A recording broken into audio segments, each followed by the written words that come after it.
Today I want to talk a little bit about bunker shots. Before we get into the bunker, let's discuss how we use our club and how to get good at using the club the correct way so that when we apply it to the bunker, we're going to be okay. So first thing, I've got a sand wedge. This one's a 60-degree wedge. It has some bounce. You can see when I set it on my hand right there, the leading edge is slightly higher than the trailing edge.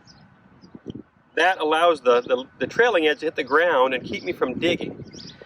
So one of the first things I do with every student is I teach them how to use the golf club to hit a high soft pitch shot over the bunker before we get in the bunker. So let me just demonstrate real fast. So the first thing I'm going to do is I'm going to get the face just a little open. That helps expose the bounce a little bit more. I'm going to get the ball slightly forward in my stance. Going to have the handle standing more or less straight up and down. So the handle of the club is going to look more or less like this. I'm not going to have it leaning a ton. I'm not going to have my hands way back. So it's just going to be more or less standing up and down. And my goal here is to get this club to swing, hit the ground, and slide on the grass. So you can see I'm not doing a whole lot of damage to the turf there. And when I do that, if I can do that where the ball is, the ball will come out nice and high and soft. So you can see that shot landed over by that hole. Now, and you can see I hardly disturbed the ground right here. Just bruised it a little bit. And I'm into the grain there, so that tells you I used the bounce correctly. Now the same principles for controlling distance off the turf and controlling trajectory hold true in the sand. So what I recommend everybody get good at is learning how to hit the ball pitch shot with not a whole lot of bruising of the ground. Low, so this will be a lower shot.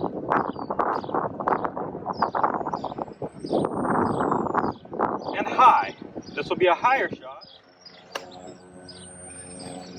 So you can see that was a real high, soft shot. And once you're really good off the grass here, you figured out how to apply the club to the ground without taking big divots, then you're ready for the sand. So now here we are in the bunker. Now if we've truly mastered how we use the bounce and control the radius of our golf swing, if we apply the same exact motion to the sand, we should get a pretty decent result. Now there's two general schools of thought on bunker shots. One school of thought, kind of the older school of thought, was we get ourselves lined up well to the left, get the face open, and kind of cut across it. Definitely a way to do it. So that could look something like this. And that's generally the result I see and that I get when I use that. It doesn't go far enough because I don't get enough compression of the sand. Now, that's a way to do it, and it works pretty good if the sand is fairly firm. What I generally see now in modern golf is more of a square bunker shot where I'm not aimed. You can see my feet are actually aimed almost straight at it, maybe even slightly closed. And what I'm doing is I'm allowing the club to swing freely past me. And you'll see that the ball doesn't really take off that far to the right. That's a pretty darn good shot. Now I didn't hit that with a cut across, I hit that with more of a straight swing. And for me, that's a lot more consistent as far as the compression of the sand I get. So I tend to get a lot more consistent results with that motion than I do with the cut. Now there's a time and a place to hit the cut motion. If the pin was really tucked tight and I needed the ball to come out a little softer, you know, I might set up a little bit more open and use a little bit more of a cutting motion like that. But that's more of a specialty motion. It's not I wouldn't say that that's your stock shot.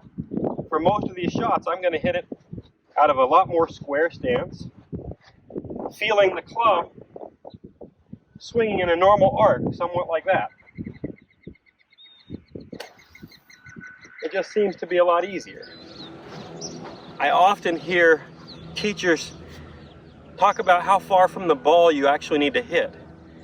And I'm here to say you don't need to be nearly as good as you think you do. I'm going to give you a little demonstration. 3 shots I'll hit the sand 3 different distances from the ball, and you will see that the results are all fairly similar. So this first ball, I'm going to try to hit that line that's about a ½ inch or an inch behind the ball. This one I'm going to hit about 2 inches behind the ball. And this last ball here, I'm going to hit a solid 6 inches behind that golf ball. And you'll see that if I control my angle of approach and use the bounce correctly, all 3 golf balls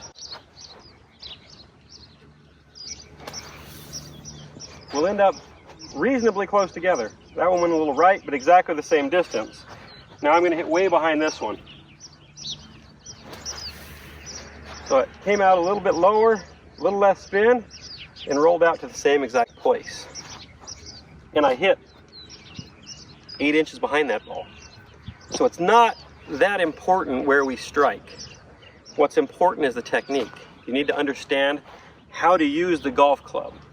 Using the correct technique, we don't have to be as precise as we think we do.